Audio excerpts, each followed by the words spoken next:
Hello, BookTube. Hello, friends. Welcome to Lizziefaye Loves Books. I'm Elizabeth, and we are just a little over a week into June. Today is Sunday, June the 8th, and I want to do just a quick, super fast little wrap up for the month of May, because I did already do 3 different wrap ups where I talked about each book that I read in the month of May.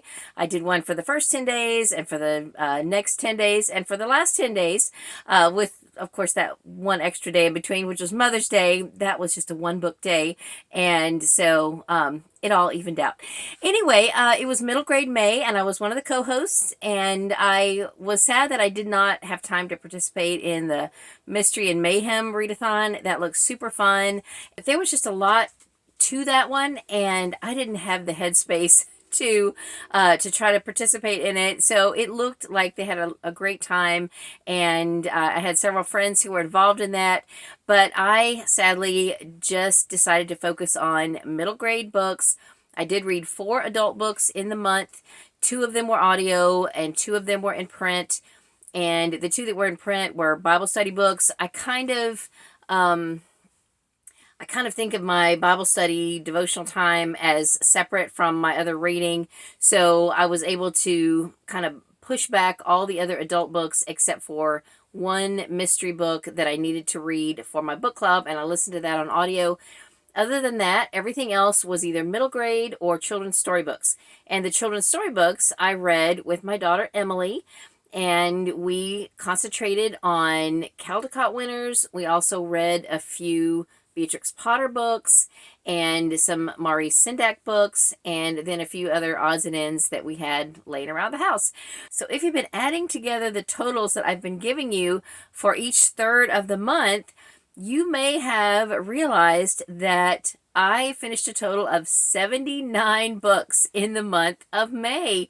Now, as I mentioned, a lot of them were children's storybooks, and the majority were middle grade books, and the majority of the middle grade books were audiobooks.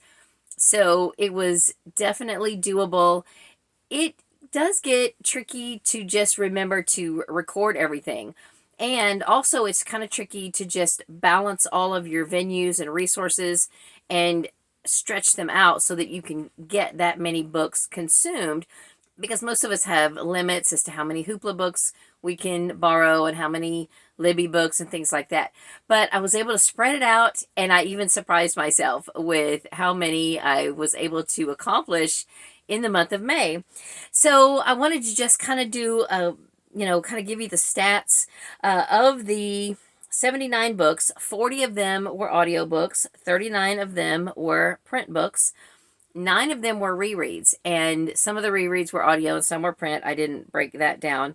But there were 31 children's storybooks that I read with Emily, and then of the 31 storybooks, 17 of those were library books, 14 of them were our books. Now 3 of the books that I read with her were recently acquired, but I think we can unhaul at least 1 or 2 of the ones that we read. But I'm not going to force Emily to get rid of any of the books that are hers, but there were a couple that we read that are my books, and I'm keeping some, and I'm letting her keep the ones that she wants to keep. But the main focus of the month, the reason I wanted to try to consume as many books as I could, was to have some at the end of the month that I could unhaul. So the bottom line is, it looks like I am going to be able to unhaul 29 books, and most of those are middle grade, but there is the one adult book that I listen to. I am going to trade that in at the used bookstore where I work. So I read 44 middle grade books. 6 of those were in print, and then 38 of them were on audio. Then I think I already mentioned there were 4 adult books, 2 and 2 audio, 2 print. Now I like to check out print books for the books that I'm listening to so that I can take a big photo at the end of the month. I do this for Instagram, and yet I have not posted one on Instagram in a few years. I should catch up with that. I mean, I have all those photos. It might be fun to just kind of do a photo dump and put those on Instagram. But let me just show you right now the photo of the 79 books that I read or listened to. So this is the physical representation of everything I read, both the print books and the audio books. Now, there were 3 books that I could not get. The library didn't have them. I listened to them on audio, and so I just simply used a book that I had that was comparable, and I flipped it around so that you couldn't see the spine. So that way I have an actual representation of all of the books that I read during the month. I was able to listen to on audio 28 books that I already owned. But because some of these books were part of series that I didn't own, I went ahead and checked out from the library as many as I could to sort of fill out the series for anything that I listened to. And so, of course, I have to return those books back to the library. And then on audio, I also checked out 4 physical audio books, 3 sets of CDs, and then 1 playaway. Other than that, they were all on digital. Now I did have to utilize all of the different audio things that were available to me. I utilized my own Hoopla and my daughter's Hoopla. I was on Everand, I was on Libby, I was on Audible Plus, and then I had the library CDs and the 1 library playaway. And even on some of the books that I listened to, I was able to get collections so that it just took 1 borrow and I might get, 3 or 4 books out of that 1 borrow. So I tried to utilize that as much as they were available. And it was just a lot of fun, but it was kind of crazy to sort of keep track of it all. So in the end, I am going to be able to let go of 31 books. I don't know if I gave you a different number earlier or not, but this was my final total. I'm going to be able to let go of 31 books. Some I will trade in at the bookstore. Some I'm going to put on eBay. I have 3 different series sets that I think will go nicely on eBay. I have books 2, 3, and 4 of Mary Poppins.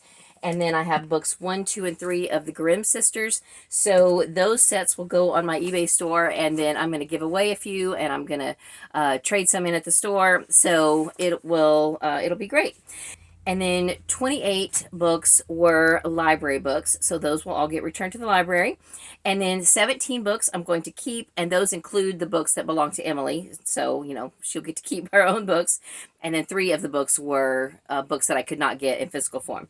So those add up to 79. And just to continue the stats, I read books from 10 different series, and I read 4 series from start to finish. 2 of them were 3-book series, 1 was a 5-book series, and 1 was a 2-book series.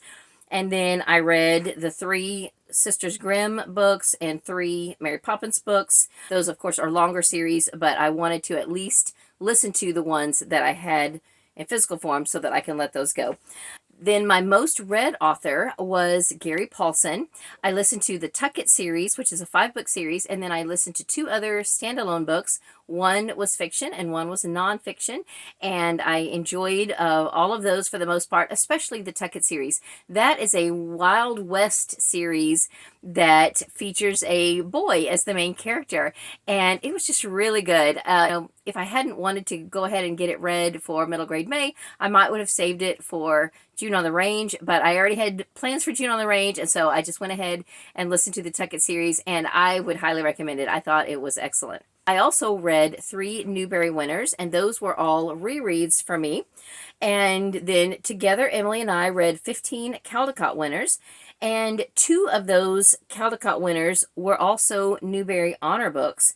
And then 2 of the middle grade books that I listened to were Newbery Honor books. So we definitely got in our award-winning books, which was kind of our bonus prompt for Middle Grade May. And I thought maybe I would try to pick a favorite for the month, and maybe it would be the Tucket series by Gary Paulson. I really enjoyed that series a lot. Also, I really enjoyed these Sisters Grimm books. I am definitely going to read more of this series. But the series that I did not particularly enjoy was the Mary Poppins series. It's really hard to say why I don't care for these, but I just wasn't a fan. I don't know that I will read the last few. I think there's maybe 2 or 3 more that I have not read. If there's just 2 more, I might go ahead and finish it just for the sake of finishing, but I'm definitely not interested in collecting any more of the books, and I'm going to let these go for sure. So, have you ever read Mary Poppins? Let me know what you think.